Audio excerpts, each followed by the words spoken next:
আচ্ছা, background নয়েজটা reduce করার জন্য কোন অ্যাপসটা ভালো হবে বলো তো?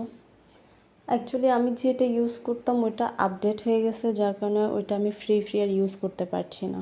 এখন আমার ভিডিও কোয়ালিটি মাঝে মধ্যে ঘোলা হয়ে যায়, ছায়া পড়ে। এখন যদি ব্যাকগ্রাউন্ড নয়েজও চলে আসে তাহলে আমার ভিডিও দেখবে কে বলো? তো আমার একটা নয়েজ ফিল্টার লাগবে, তোমরা কেউ জানলে বলো তো। আর হ্যাঁ, ক্যাপকাটের কথা বলবা না, আমার ওটা ভালো লাগে না, আমি এটা পারিও না।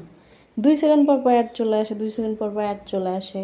ওইটা ছাড়া অন্য কোনো ফ্রি যদি নয়েজ রিডিউসার তোমরা জেনে থাকো প্লিজ কমেন্টে জানাবো, ঠিক আছে? আর আজকে আমি আঁকাচ্ছি হচ্ছে গ্লাসের ভিতরে একটা টিউলিপ ফুল। আমাদের বাঙালিদের স্বভাব, গাছ থেকে ফুল ছিঁড়ে এনে আমরা গ্লাসের ভিতরে পানিতে রেখে দিই। তো ওইটাই একটা কিছু আমি আঁকানোর ট্রাই করছি। এখানে গ্লাসটা ভালোই লাগছে, যাই হোক ওভারঅল একটু একটু হলেও ভালো হয়েছে। তো এইখানে আমি হচ্ছে টিউলিপটা কয়েকটা কালার দিয়েছি। ফার্স্টে হচ্ছে কি যেন সাদা সাদা একটা কালার দিছি, তারপরে পিঙ্ক কালার, তারপরে হচ্ছে অরেঞ্জ কালার, অনেকগুলো কালার দিছি। যাই হোক, তো নিচে আমি ছায়া আঁকাতে ধরছিলাম, যে গ্লাসের যে ছায়াটা পড়ছে ওইটা আমি পাইনি। তো যাই হোক, কেমন লাগলো অবশ্যই জানাবা। সো আল্লাহ হাফেজ।